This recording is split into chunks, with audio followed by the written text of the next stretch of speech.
আজকে অনেক কিছু আমরা জানতি করব, আমি মানুষের জন্য কিছু করব, তখন আমি কি করি? মোহাম্মদ শওকত হোসেন, আইসিটি অফিসার বরিশাল সদর।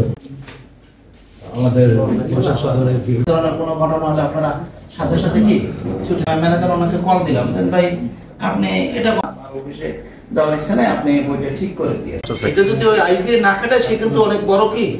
আবার অনেকে আছে এখন আমরা উদ্যোক্তা ঋণও 5 লক্ষ টাকা দেই। সবচেয়ে ধন্যবাদ জানাই যে এই ধরনের অনুষ্ঠান ঘটনা বিশ্বের যে কোনো রাষ্ট্রের প্রেক্ষাপটে বলি আপনাদের মাধ্যমে এটা সেটা রিপোর্ট করবে একটা ব্যাপারে। তা আমি আমার কাছে টাকা আছে, আপনি আমার কাছ থেকে টাকা নিয়ে আপনার পারপাস স্টার্ট করবেন। পারপাসটা কি হবে এটা আমার জানা দরকার, এবং আমার জানা দরকার, এবং আমি 2 দিন পরে আপনি টাকা আমাকে ফেরত দিতে পারবেন না, তারপরে আমি আপনার গলা চেপে ধরবো। এটা কেন হবে? হবে এই জন্য যে আমি জানি না আপনি টাকাটা কোন কাজে ব্যবহার করছেন। আমি টাকাটা দিতে পারলেই সারা, কারণ হচ্ছে যে আমি জানি আইন আমাকে এই সিদ্ধতা দিয়ে এইভাবে সিদ্ধ করেছে যে আমি আপনাকে টাকা দিয়েছি, আপনি আমাকে টাকা দিতে পারেন।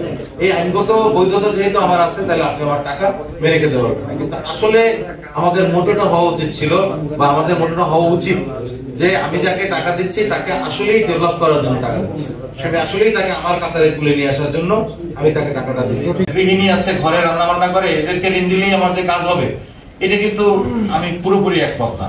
ঋণ প্রত্যেকটা সেক্টরে যদি আমরা ডেভেলপ করতে পারি, এবং প্রত্যেকটা সেক্টরেই কিন্তু ফিনান্সিয়াল ফ্লোর দরকার আছে, টাকা না হলেই কিন্তু আপনার সে সামনের দিকে আগানোটা বন্ধ হয়ে যায়।